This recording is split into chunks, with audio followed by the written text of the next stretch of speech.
Hello guys, in today's video I will be showing you how to fix LinkedIn bug problem. So the answer is easy, just go to the settings and then scroll down to the apps section and then go to the search and search LinkedIn.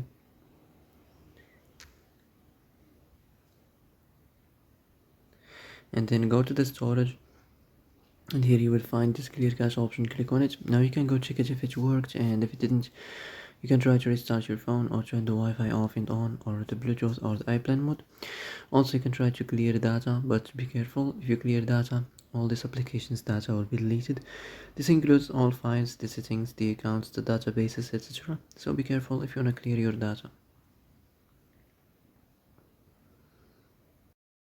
And that's it for today's video. I hope this is the answer you've been looking for. If you like this video, don't forget to like and subscribe, and see you in the next video. Thanks for watching.